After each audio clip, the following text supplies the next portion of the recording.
Students, welcome back to the channel. आज हम पढ़ेंगे एक स्टोरी जिसका नाम है the hunter and the pigeons, जिसका मतलब होता है शिकारी और कबूतर। चलिए हम स्टोरी को समझते हैं हिंदी में और सीखते हैं इससे एक मॉरल।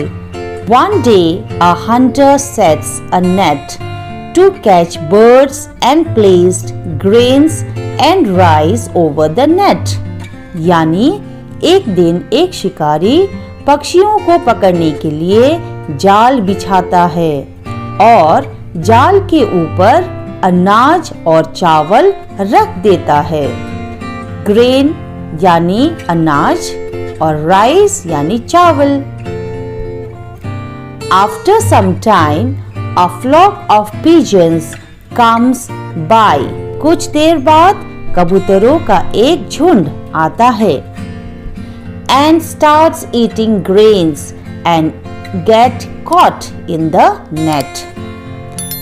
वो क्या करते हैं, वो जब देखते हैं कि वहां पर अनाज गिरा हुआ है, चावल गिरे हुए हैं, तो वो जाली को नहीं देखते और सीधे उस पर टूट पड़ते हैं और अनाज खाना शुरू करते हैं। After some time, they started losing hope। फिर कुछ समय बाद वे आशा खोने लगे। उनको ये लगा कि अब वो बुरी तरीके से फंस गए हैं। Then their leader asked them to fly together in the sky। बहुत देर तक कोशिश करने के बाद, उस जाले से निकलने के लिए कोशिश करने के बाद, जब उनको ये लगा कि अब हम बुरी तरीके से फंस गए हैं, तो उन्हीं में से जो उनका लीडर था यानी जो नेता था, उपाय आया और उसने कहा कि हम सब एक साथ मिलकर उड़ते हैं। They did as they were told। और सारे पक्षियों ने वैसा ही करा जैसे उनके नेता ने उनको कहा। And carried the net away। और जब उन्होंने ऐसा किया तो क्या हुआ, वो जाल को लेके भी एक साथ उड़ गए। Hunter runs after them। जब शिकारी ने ऐसा होते हुए देखा तो वो उनके पीछे पीछे भागने लगा। But they flew away to their friends mouse hole।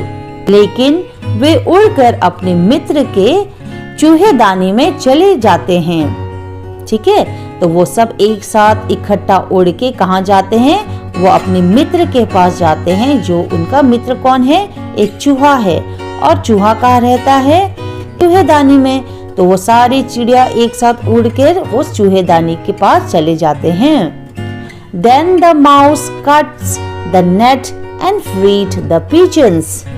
फिर एक सच्चे दोस्त के नाते वो चूहा क्या करता है, फिर चूहे ने जाल को काटकर कबूतरों को आजाद कर दिया। तो हमें इस कहानी से क्या सीख मिली, हमें ये समझ में आया कि यूनिटी इज स्ट्रेंथ, जिसका मतलब होता है एकता में शक्ति है। अगर हमारे सामने कोई ऐसा सिचुएशन आए और हमें अकेला लड़ना पड़े तो वो बहुत ही कठिनाई भरी होती है, लेकिन अगर उसी सिचुएशन में हमारे साथ और कोई भी खड़े हो, कोई हमारा साथ दे, तो हम जितनी भी बड़ी मुश्किल हो उसको हम आसानी से पार कर सकते हैं। तो ये कहानी का यही मॉरल है।